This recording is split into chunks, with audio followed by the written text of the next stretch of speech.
Je m'appelle Jean-Claude Héléna, j'ai 67 ans et je suis le parfumeur exclusif de la maison Hermès depuis 10 ans et cela avec plaisir.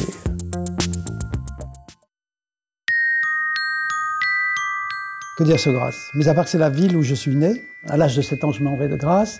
Je reviens un peu plus tard, j'avais 16 ans quand je reviens à Grasse. Mon père désespéré parce que j'étais un très mauvais élève et donc me dit mais écoute, comme tu es très mauvais élève, que ça ne va pas du tout, tu vas rentrer dans la parfumerie grassoise, tu vas devenir ouvrier. Et je rentre dans une société qui s'appelle Antoine Chéris, qui n'existe plus aujourd'hui. C'était un ancien monastère et si je vous dis que c'est un ancien monastère, parce que c'est que je suis rentré en parfumerie comme on rentre en religion. Ce sont des alambics qui font 1500 litres, 2000 litres. Et quand vous êtes ouvrier, vous rentrez à l'intérieur de l'alambic pour le nettoyer. Il fait très très chaud, on a distillé, vous rentrez la plupart du temps en maillot de bain, avec un jet d'eau pour tout nettoyer. Et j'ai gardé de ce temps, comme ça, de cette relation physique avec l'alambic, avec les odeurs qui sortaient aussi de l'alambic. Oui, ça restait gravé dans ma mémoire. À Genève, 1968, je suis déjà marié, j'ai 20 ans. Ma fille vient de naître et une école de parfumerie vient d'ouvrir à Genève. C'est l'école de Givaudan. Je suis présenté, je suis pris comme premier élève. Il y a un professeur qui apprend là la parfumerie, un vieux professeur. Je ne me sens pas à l'aise du tout en face de ce vieux professeur. Et je vais voir le directeur de la parfumerie, qui est le chef parfumeur. À l'époque, ça s'appelle le chef parfumeur. Et je lui dis, donnez-moi du travail. Il me donne une étude. L'étude consistait à imiter, à faire une duplication d'un petit échantillon, dont j'ai encore l'odeur en mémoire. Et je réalise ça, je lui amène, et il me dit, mais c'est pas mal.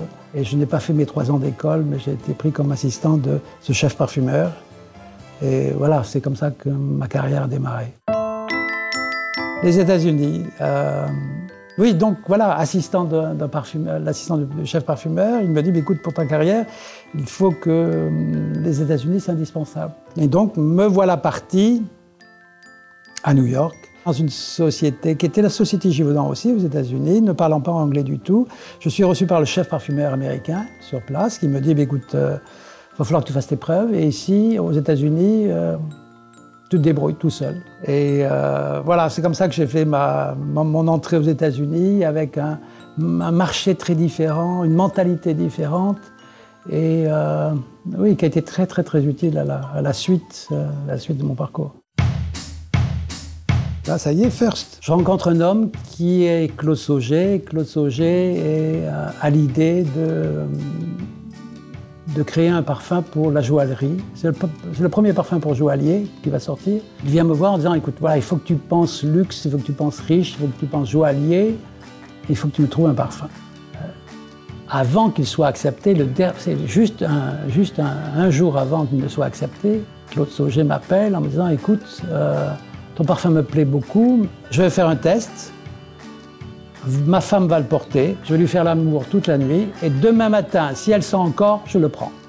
Et le lendemain, il m'appelle en me disant, je le prends. Voilà, First est né comme ça. Les jardins, une collection de jardins. L'histoire de jardins qui fait que je vais rentrer chez Hermès, c'est une histoire toute simple. La présidente des parfums Hermès, à l'époque, était Véronique Gauthier, et elle m'appelle en disant, écoute, j'aimerais que tu me fasses un nouveau parfum pour moi, et qui s'appellerait Jardin Méditerranée. Et pour cela, il faudrait que tu viennes voir le jardin de Leila Manchari. Et me voilà dans son jardin à Hammamet, et j'ai aucune idée. Et l'idée va naître le dernier jour, juste avant de repartir, de prendre l'avion.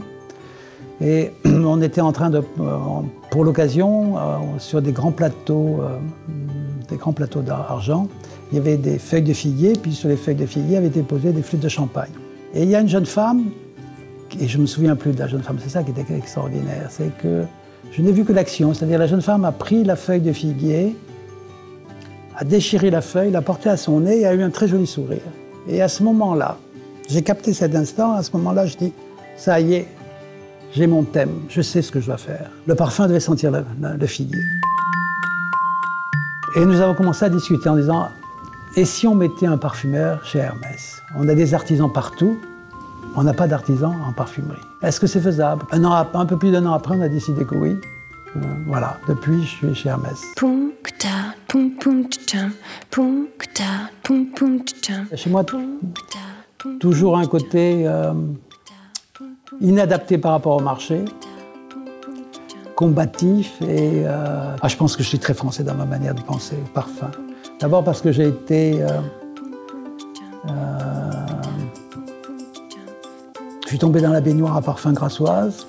La deuxième chose, c'est que les parfums qui m'ont marqué mon enfance, c'était des parfums dans la tradition, l'élégance française. Je me sens terriblement français.